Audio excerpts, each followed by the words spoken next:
Hoje nós vamos ter a ceia do Senhor. Todo caso, todo culto é uma bênção, todo culto é especial, mas com certeza, como os irmãos falaram, é um momento de alegria. E hoje a nossa igreja está, assim, vamos dizer, bem enfeitada, com muitas flores. Nossas irmãs, mais velhas estão vindo. Nós temos aqui a nossa irmã Conceição, nossa irmã, a irmã Helena, todas as irmãs ali, Salica, a irmã,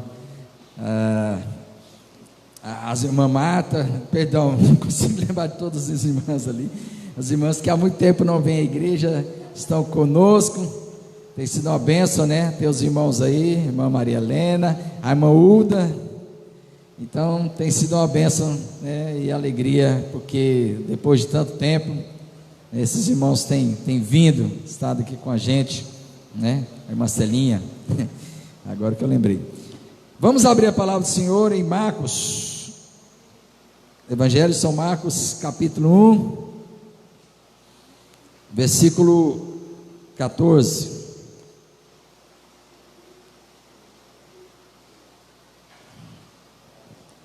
Eu gostaria de, enquanto os irmãos abrem a palavra do Senhor e para nós lermos, gostaria de saber, tem alguém que está nos visitando aqui pela primeira vez, algum visitante entre nós? Porque, sabe, de máscara assim, às vezes a gente não conhece todo mundo, Vê alguém diferente, de repente é porque já vem há um bom tempo. Tem alguém nos visitando aqui pela primeira vez? Não, Não temos visitantes? Entre nós, todos são da casa. Tá bom, é bom saber, porque sempre que tem um visitante a gente gosta de dar as boas-vindas, e saudar essa pessoa. Abra aí a sua Bíblia no Evangelho segundo escreveu Marcos, capítulo 1. Hoje vamos ler apenas os versículos 14 e 15. Evangelho segundo escreveu Marcos, capítulo 1, versículo 14 e 15. O tempo do Evangelho. O tempo do Evangelho.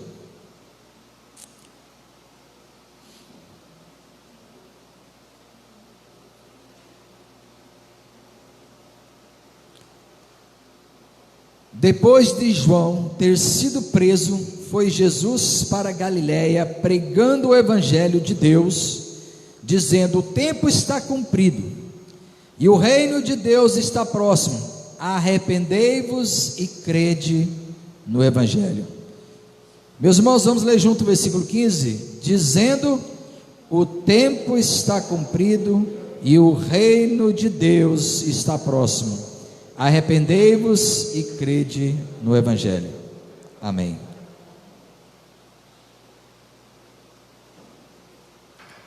Pai Santo, Pai de amor, quero agradecer e exaltar teu santo nome. Quero, ó Pai, te louvar por tantas e tantas bênçãos que o Senhor tem concedido a nós. Quero agradecer por tua graça, que é maravilhosa, e pelas tuas misericórdias que não têm fim, que são ilimitadas, e elas se renovam a cada manhã sobre as nossas vidas. Quero agradecer ao Senhor pela presença de cada irmão, cada irmã. Quero te louvar pela tua palavra e o teu Evangelho que o Senhor nos concede. Que teu Espírito Santo venha nos ensinar nessa noite, e que possamos sair daqui fortalecidos cada dia mais para servir ao Senhor com alegria nos corações, cheios do teu Espírito Santo, ensinados por ti, em nome de Jesus, amém. Meus irmãos, diante desta passagem, nós temos algumas perguntas que são muito importantes. Por que Jesus, ele começou o seu ministério público depois da prisão de João? Por quê?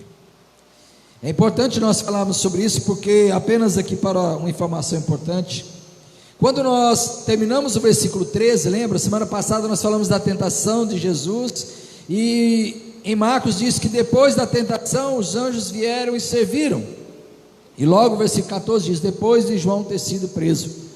Talvez a gente possa pensar que não há um intervalo muito grande, como de fato não havia, ou não há um intervalo entre o versículo 11 e o 12, Porque no versículo 11, né, Jesus foi batizado e uma voz do céu, a voz de Deus, diz: este é meu filho amado, em ti me comprazo, tu és meu filho amado, em ti me comprazo. E logo o Espírito o impeliu para o deserto. Então não há uma passagem de tempo muito grande, na verdade foi ao mesmo tempo, bem rápido, foi logo a seguir. Mas aqui, entre o versículo 13 e 14, apesar de não ter essa, né, aparência, não mostrar isso, mas segundo os estudiosos, aqui há um intervalo de cerca de 1 ano, isso mesmo. João, ele esteve pregando ali no deserto por mais ou menos 1 ano, até que ele foi preso, e depois, exatamente quando ele foi preso, é que Jesus veio e começou a pregar novamente na Galileia, porque ele estava na Galileia na época do seu batismo. Ele foi para a Judéia por um período de tempo, foi exatamente naquele período em que ele transformou a água em vinho, que ele foi aquele casamento, também participou da Páscoa. Depois ele voltou para a Galileia, e é exatamente aqui que inicia o ministério público de Jesus. Mas por quê? Porque este ministério público começou depois da prisão de João. Segunda pergunta: por que ele começou este ministério na Galileia? Exatamente na região da Galileia e não na região da Judéia. Por que na Galileia e não na Judéia? Onde estava Jerusalém, onde estava o templo, onde estavam os maiores religiosos, onde estavam os sacerdotes, onde estava, vamos dizer assim, o movimento religioso de Israel. Uma outra pergunta que surge é: o que é o Evangelho?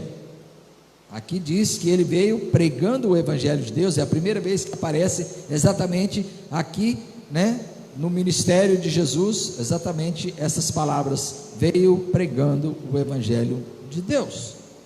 E o que é Evangelho? E qual é o tempo que está cumprido? Jesus disse: o tempo está cumprido. Que tempo é esse? Que tipo de tempo é este? Qual era então a mensagem de Jesus? Qual era a sua pregação? Nós vamos então nesta noite tentar responder estas perguntas, meditando na palavra do Senhor e trazendo algumas informações importantes e relevantes. Mas, meus irmãos, diante dessas palavras, diante deste início do ministério de Jesus, nós podemos afirmar o seguinte, e guarde bem essas palavras: no tempo de Deus veio o Messias, cumprindo todas as profecias e trazendo a mais importante notícia da história para os judeus e para os povos do mundo inteiro. Mais uma vez, no tempo de Deus veio o Messias, cumprindo todas as profecias e trazendo a mais importante notícia da história para os judeus e para os povos do mundo inteiro. Quais são as informações exatamente do texto que nos possibilitam fazer esta afirmação?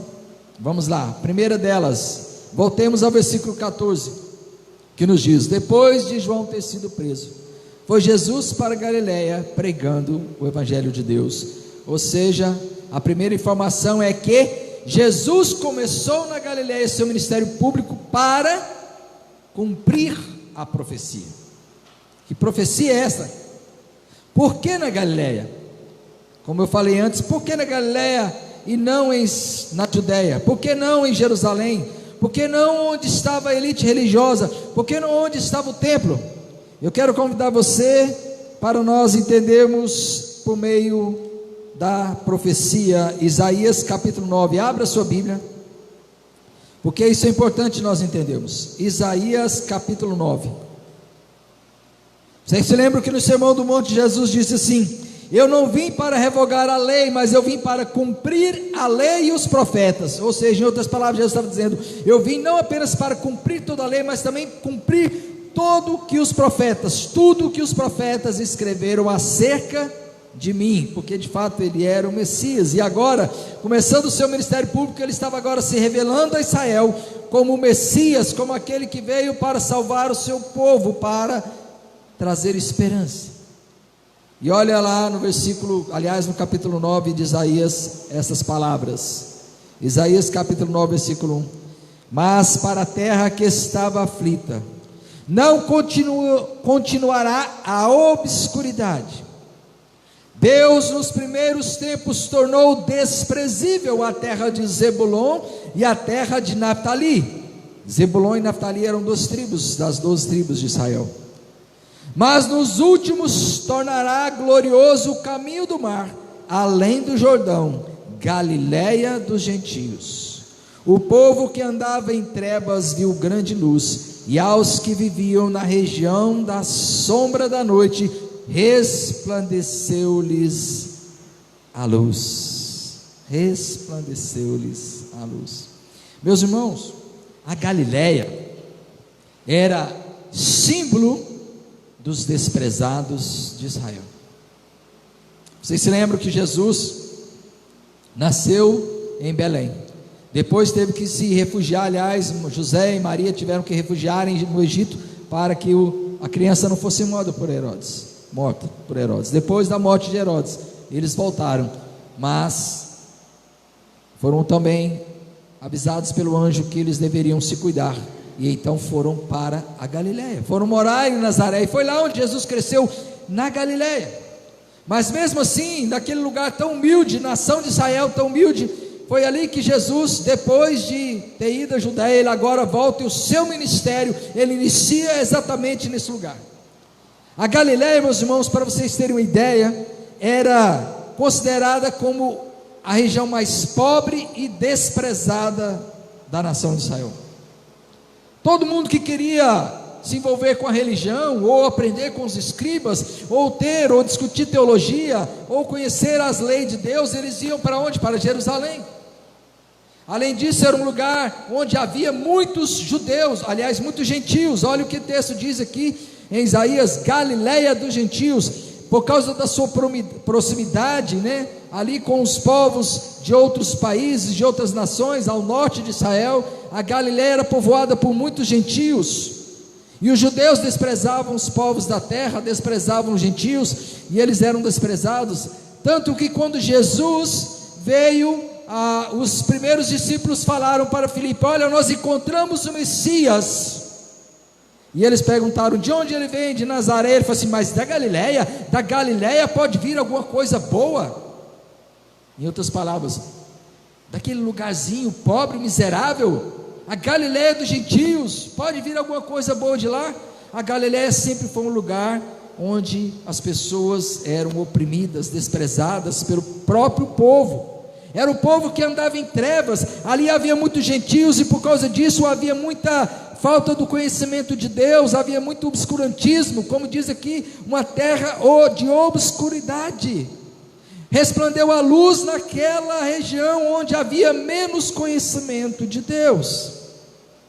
Jesus precisava levar a mensagem para aqueles que estavam exatamente distante de Deus, e por isso ele começou ali onde havia o desprezo. Ele também procurou pregar e anunciar a mensagem para aqueles que estavam realmente carentes da verdade, e porque ele também queria mostrar que o seu evangelho não era o evangelho que buscava o glamour, ele não buscava o reconhecimento, mas era uma mensagem de humildade e simplicidade. Tudo isso estava relacionado, e por essa razão ele começou a pregar ali, naquele lugar simples, naquele lugar pobre, naquele lugar onde as pessoas eram desprezadas. E qual foi a mensagem? O texto diz aqui que depois de João ter sido preso, foi Jesus para Galiléia, pregando o evangelho de Deus. Interessante, por que será que Jesus também, ele começou a pregar logo após a prisão de João, e por que não antes? Por que ele não pregou logo na época que João estava pregando? Havia, segundo os estudiosos, duas razões. A primeira delas é porque ele deveria cumprir a profecia relacionada ao próprio João. Lembra? João era um profeta como era o profeta Isaías, como era o profeta Jeremias, como era o profeta Daniel, ou seja, como qualquer um dos profetas do Antigo Testamento. João também era um profeta. Aliás, Jesus diz que dentre todos os homens, ele é o maior dos profetas. E a profecia de João dizia exatamente isso: após mim vem aquele que é mais poderoso do que eu, do qual não sou digno de, curvando-me, desatar a correia das sandálias. Mas ele diz após mim, ou seja, era necessário o ocaso de João, era necessário, como João disse, que ele crescesse e João diminuísse, então era necessário que João saísse de cena. Jesus só iria começar seu ministério depois que João não estivesse mais pregando, e quando João foi preso, então Jesus entendeu pela profecia, ou seja, profeticamente, que chegou o momento dele pregar. Mas havia uma outra razão também.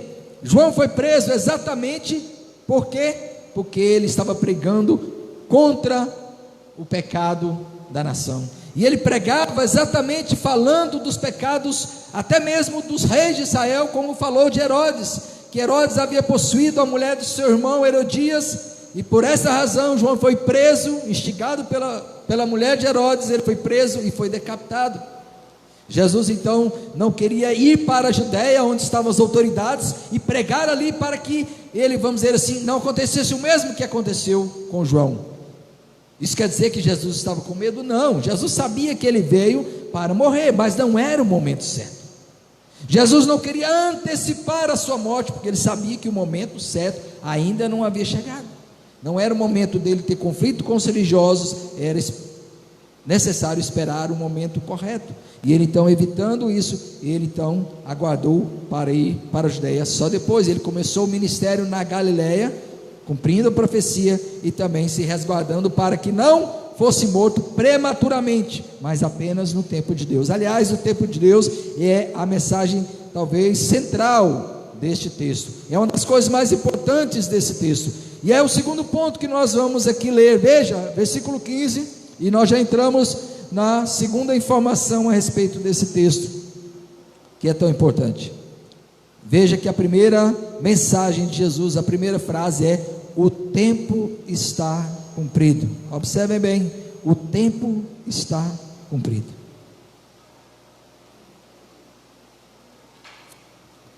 O tempo de Deus se cumpriu, meus irmãos. A pergunta é: que tempo é esse? O que significa esta palavra tempo? Interessante, porque no Novo Testamento há duas palavras para tempo. Sempre que aparece a palavra tempo na Bíblia, ali no Novo Testamento especificamente, vai ser uma palavra ou outra. Tempos, épocas. Uma dessas palavras, todos nós conhecemos ela, porque ela faz parte até do nosso vocabulário, é a palavra cronos. Cronos é a palavra que deu origem a cronômetro, cronologia, ou seja, tempo que marca exatamente os dias, os meses, os anos e até as horas. Então todos nós conhecemos o tempo cronos, o tempo cronológico, porque é o tempo humano, é o tempo que marca os nossos dias de vida, quantos tempos de vida nós temos, quantos anos de vida nós temos, quanto tempo passou, quanto tempo nós estamos aqui. E esse tempo, o tempo cronos, muitas vezes é um tempo que traz o coração humano, porque esse tempo é o tempo que rege a humanidade.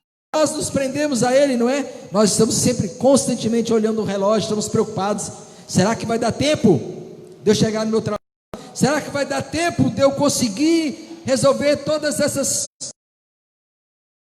Será que eu vou ter tempo este ano para concluir o meu TCC, né? Falando para os jovens que estão na universidade. Será que o pastor vai demorar muito tempo com essa mensagem? Será que esse tempo que nós estamos vendo vai passar rápido? Será que essa pandemia vai demorar quanto tempo? Quantos meses? Quantos anos?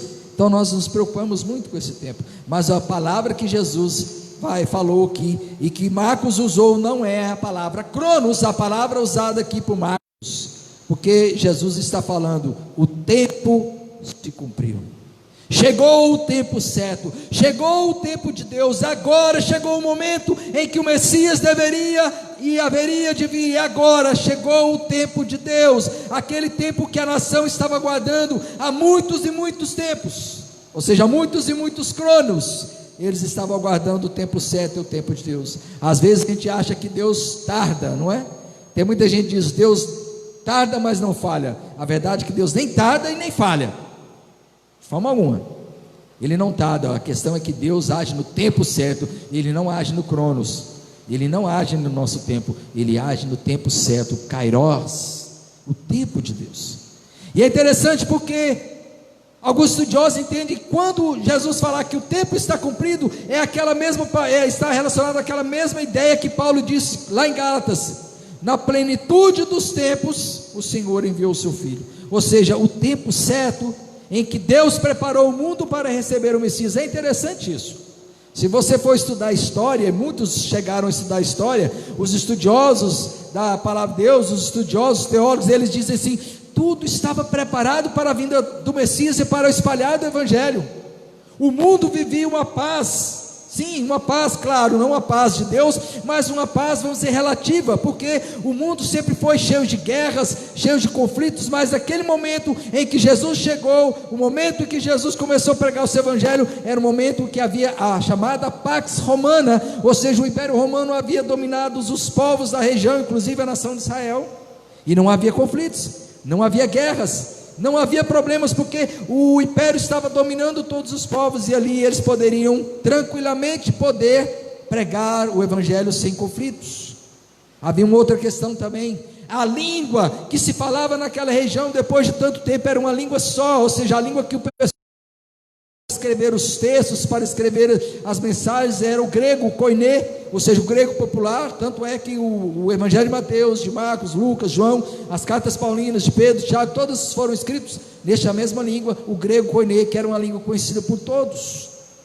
Ou seja, havia uma língua unificada em que as pessoas poderiam ler e aprender, e assim se espalharia melhor o Evangelho por aquelas regiões. Havia uma outra questão também, porque por causa dos romanos havia estradas construídas por tantas e tantas regiões ali. As estradas que foram construídas pelo Império Romano interligaram as nações, e por causa dessas estradas facilitou muito com que Paulo e Barnabé, por exemplo, fizessem aquelas viagens missionárias e pudessem espalhar o Evangelho. Ou seja, era o tempo certo, o tempo que Deus preparou para que Jesus viesse e ali anunciasse a mensagem. Então, primeiramente, ou seja, aliás, em segundo lugar, o tempo de Deus se cumpriu. Terceiro lugar, meus irmãos, é a segunda mensagem de Jesus, como ele diz: o reino de Deus está próximo. O reino de Deus está próximo. E quando Jesus diz aqui, o reino de Deus está próximo, não está falando de uma proximidade temporal, ou seja, como se faltasse alguns dias, algumas horas, alguns momentos para a sua chegada. Não, ele estava falando de uma proximidade física, ou seja, o reino de Deus está aqui, como ele disse, o reino de Deus está em vós, dentro de vós. De fato, Jesus estava falando, o reino de Deus chegou, agora está aqui dentro de vocês. Ele veio trazer o reino. Jesus agora estava pregando a mensagem de um novo reinado, de um novo império. Mas eu gostaria que você abrisse a sua Bíblia em Daniel capítulo 7, no versículo 13, porque exatamente para nós entendermos como funcionava a mente dos judeus, do povo de Israel. Quando Jesus veio falando do reino de Deus, muitas pessoas não compreenderam qual era a mensagem de Jesus. Sabe por quê? Porque de fato eles aguardavam o Messias, e eles aguardavam que esse Messias seria um Messias libertador, seria um Messias que iria derrotar o Império Romano, seria um Messias que iria como se fosse algum general poderoso, montado em um cavalo, liderando exércitos que iriam destruir todo o poder e todo o domínio dos romanos, e devolveriam o reino político a Israel. Por quê? Porque eles muitas vezes não entenderam as profecias. Em Daniel 13, a profecia diz: eu estava olhando nas minhas visões de noite, e eis que vinha com as nuvens do céu um como o filho do homem, e dirigiu-se a ancião de dias, e o fizeram chegar até ele. Foi-lhe dado domínio e glória e o reino, para que os povos, nações e homens de todas as línguas o servissem. E o seu domínio é o domínio eterno que não passará, e o seu reino jamais será destruído. Esta era a visão que se tornou tão popular em nação de Israel, e eles aguardavam que este dominador, este rei, este Messias iria destruir todos os povos, todas as nações, e todos se renderiam a ele, e a nação de Israel se tornaria uma nação poderosa, politicamente inclusive, mais poderosa do que Roma, mais poderosa do que os medos, os persas, os gregos, nações ou impérios que vieram antes de Cristo, mas que foram depois substituídas por Roma. Mas eles achavam, certamente o reino de Deus que vem com o Messias será ainda mais poderoso, e de fato, era um reino poderoso, mas eles não compreenderam que este reino, como disse Jesus, não era deste mundo. Jesus falava de um reino completamente diferente, como o apóstolo Paulo fala em Romanos 14, 17, que o reino de Deus não é comida e nem bebida, ou seja, não é um reino físico, não é um reino que vai trazer um rei, que vai fornecer segurança, recursos, bens ao povo, não é um rei poderoso que vai dominar com vara de ferro sobre as nações, ao contrário, ele vai reinar nos corações, porque o reino de Deus não é comida nem bebida, mas justiça, paz e alegria no Espírito Santo. É isso que Paulo diz. Jesus disse para Pilatos, quando ele perguntou: você é o rei de Deus? Ele disse: o meu reino não é deste mundo. Sabe, muitas pessoas ainda hoje acreditam, esperam em um reino de Deus dominado por homens, políticos que talvez venham trazer a solução para todos os problemas da humanidade, para acabar com as injustiças sociais. Mas isso não irá acontecer, meus irmãos. Isso não quer dizer que nós não devamos lutar por justiça, por melhor recursos para as pessoas, lutar contra a fome, lutar contra a pobreza, mas não podemos esperar em um reino humano. Infelizmente, muitos ainda acreditam em messias humanos, acreditam que poderemos conquistar um mundo melhor e um mundo perfeito aqui, por meio de ideologias e atitudes e ativismo político. Nós temos que ter uma esperança que vai muito além do poderio militar, do poderio dos homens. Jesus falava de um reino, do reino de Deus, mas ele falava: o reino está dentro de vocês. É aquele rei quando domina o coração de uma pessoa, que transforma o coração de uma pessoa, que cura aquela pessoa, que liberta, que traz para que seja seu submisso, mas que ouça a sua palavra, que ouça a sua mensagem, e que seja dominado por esse Senhor, mas não politicamente, e não externamente, mas internamente. Quarto lugar, meus irmãos, a quarta informação que Jesus diz aqui, é que para fazer parte deste reino, é necessário mudança. Olha as palavras de Jesus: o reino de Deus está próximo, arrependei-vos, arrependei-vos. Meus irmãos, a palavra usada por Marcos aqui, metanoiete, que é um verbo que tem origem na palavra metanoia. Metanoia significa mudança de mente. Meus irmãos, a mudança de mente é algo muito profundo. Não é simplesmente uma mudança externa, não é simplesmente uma mudança de valores, não é simplesmente uma mudança moral, mas é uma mudança interna, uma mudança completamente libertária, que liberta o homem de tudo. Arrependimento não está relacionado a um remorso, sabe? Algumas pessoas confundem arrependimento com remorso. E nós temos dois exemplos na Bíblia, de um homem, de dois discípulos, dois apóstolos do Senhor, que foram chamados, e dois que o traíram. Um deles arrependeu-se e voltou-se para o Senhor, arrependido, completamente transformado. O outro sentiu um remorso e foi e se enforcou. Sabemos disso. Sabe, arrependimento não é simplesmente um lamento pelas consequências do pecado. Isso é um negócio muito sério. Tem pessoas que às vezes elas imaginam da seguinte forma: se eu conseguir esconder de todos e não permitir que a igreja, meus amigos, meus parentes descubram o que eu estou fazendo, está tudo bem.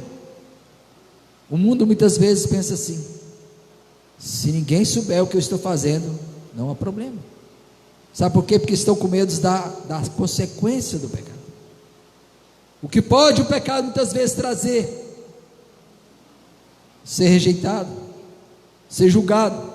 Mas enquanto se pode esconder, algumas pessoas acham que pode fazer, mas na verdade, o verdadeiro arrependimento é quando a pessoa chora, se entristece.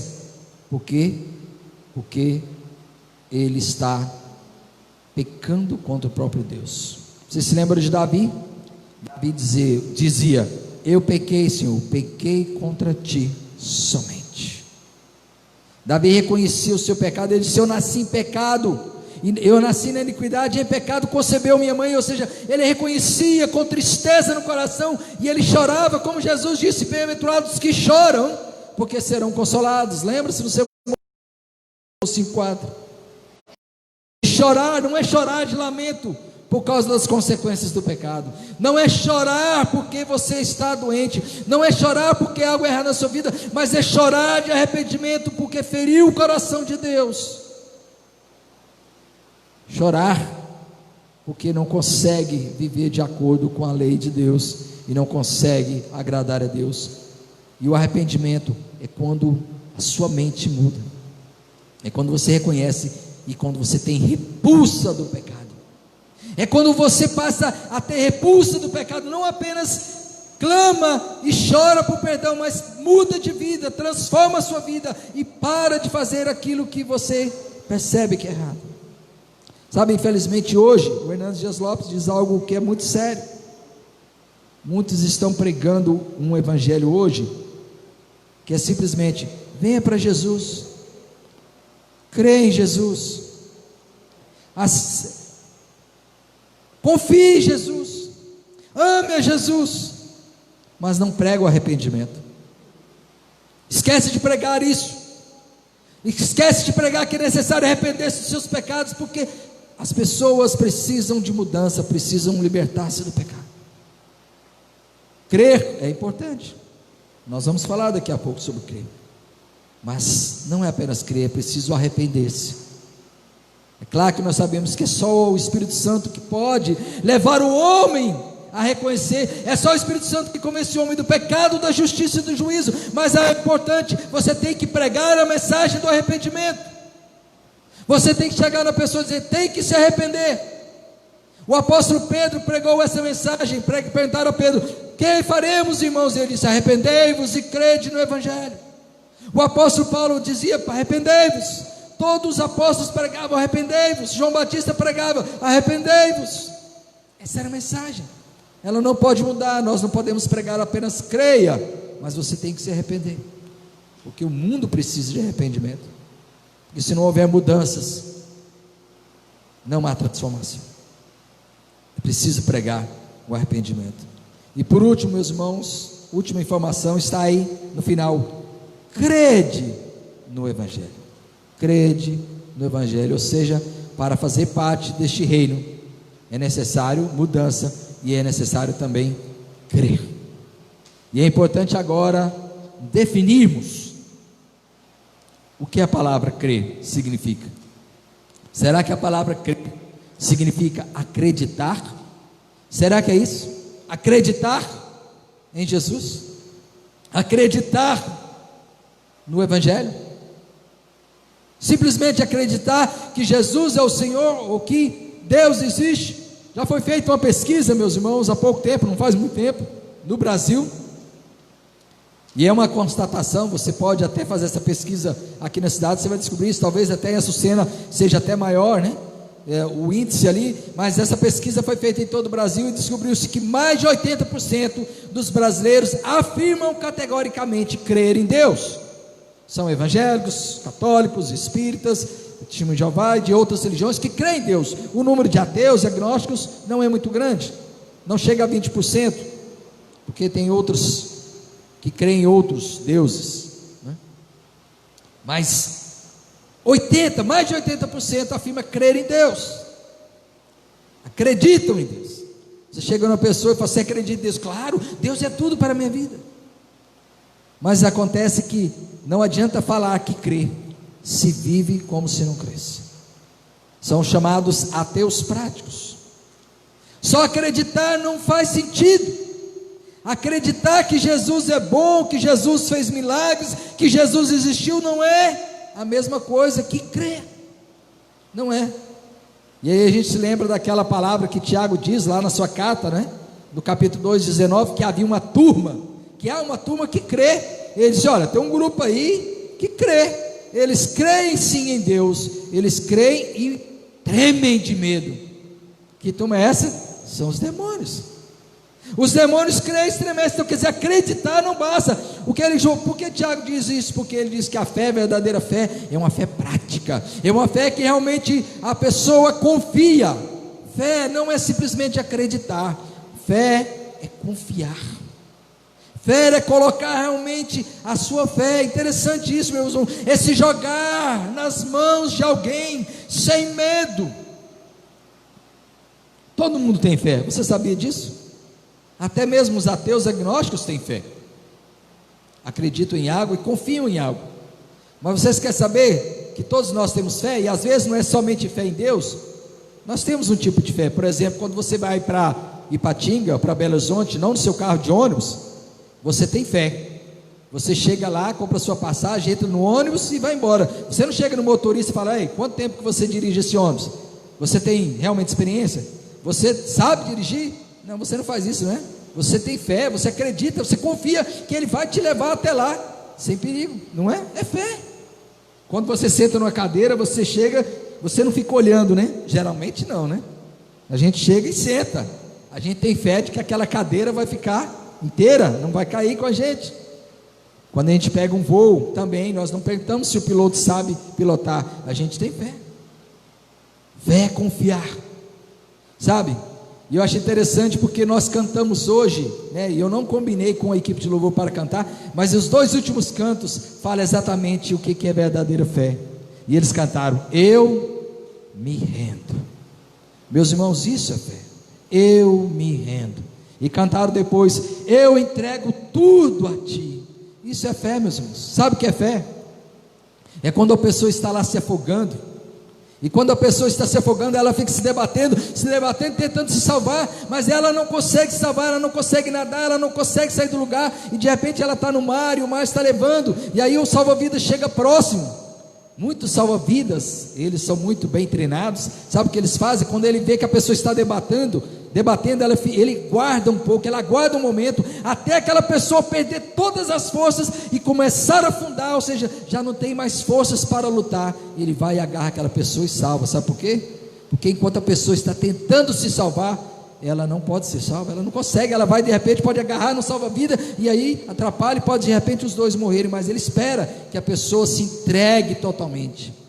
Sabe, uma pessoa para ser salva, ela precisa se entregar, ela precisa confiar, ela não pode simplesmente lutar para tentar se salvar. O que é a religião? A religião não é a verdadeira fé.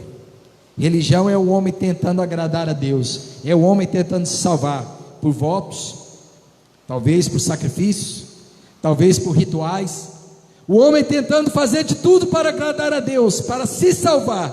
É como aquela pessoa que está se afogando e tentando fazer de tudo, inutilmente. Mas a fé é quando você simplesmente se entrega e diz: Senhor, eu não sou nada, eu preciso da tua salvação. É quando nós reconhecemos que nós não somos nada. Por isso a primeira bem-aventurança é: bem-aventurado os humildes de espírito.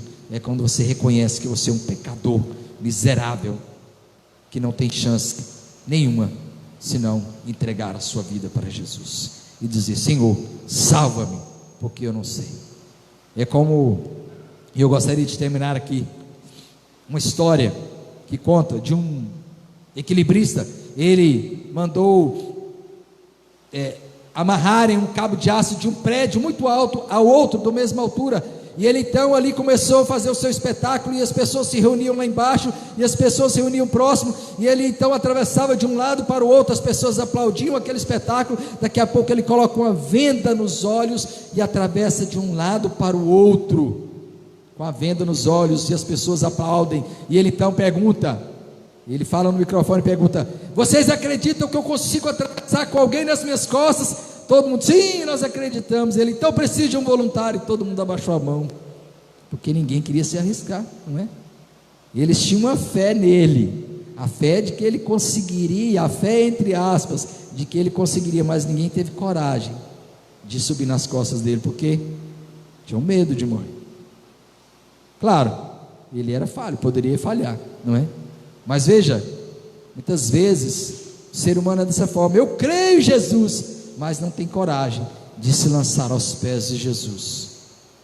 porque só Jesus pode nos salvar, mas Ele sim pode, e Ele tem poder para salvar, porque Ele lá na cruz derramou o seu sangue para nos resgatar da nossa vã maneira de viver. Amém? Para concluir, meus irmãos, ainda não encerramos. Para concluir, eu gostaria de trazer 5 aplicações para as nossas vidas. Primeiro, muitas vezes buscamos coisas grandiosas, queremos nomes, queremos, que as pessoas nos vejam, mas veja, Jesus ele não começou seu ministério público em Jerusalém, lá no centro religioso, onde a maioria dos grandes profetas, ou dos grandes pregadores, dos estudiosos da Bíblia, dos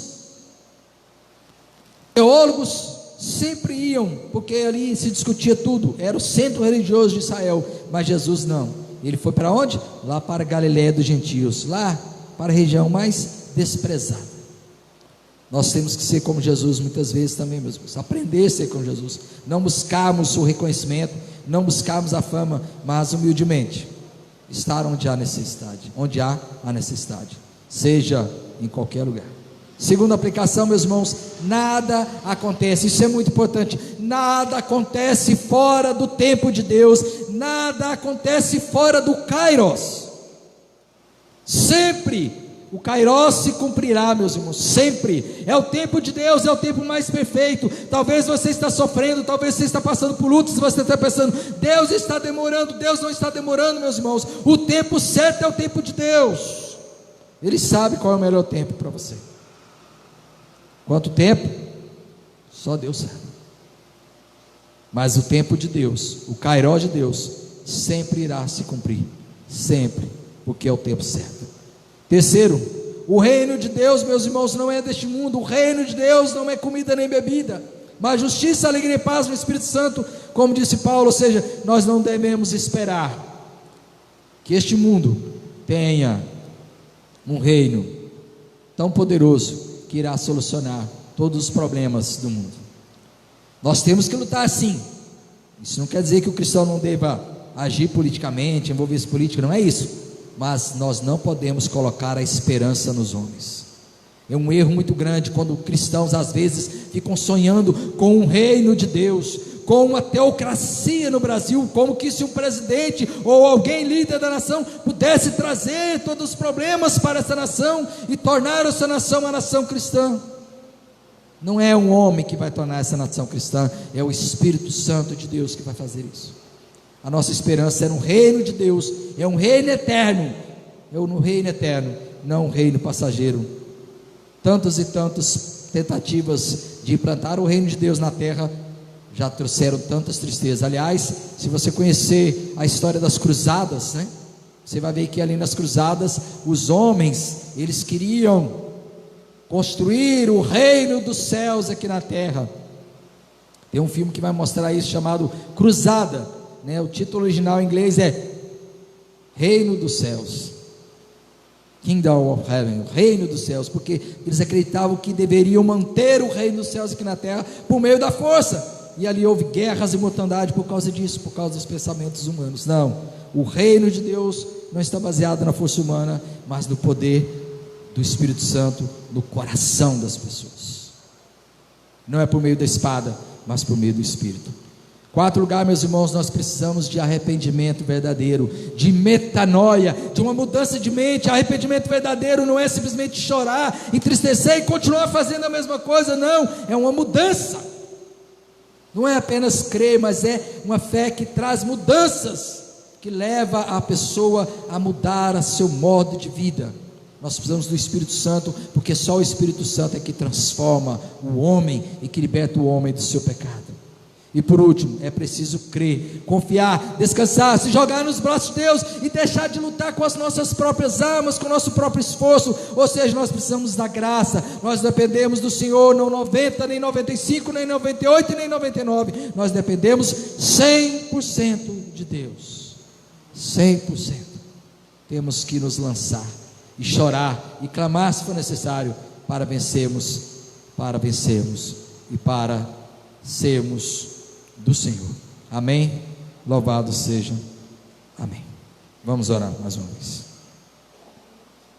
Pai Santo, Pai de amor, nós te louvamos, nós te agradecemos, nós exaltamos teu santo e precioso nome e pedimos ao Pai que o teu Espírito Santo, que é poderoso, que é maravilhoso, que é revelador, que é onisciente, trabalhe em nossas vidas e nos ajude a guardar essas mensagens do Evangelho, esta mensagem do Senhor Jesus, que o nosso coração seja um coração sempre disposto a se arrepender dos pecados, dos erros, das falhas, e que nossa fé seja firmada, seja uma fé verdadeira, seja um crer verdadeiro, um crer que confia, um crer que descansa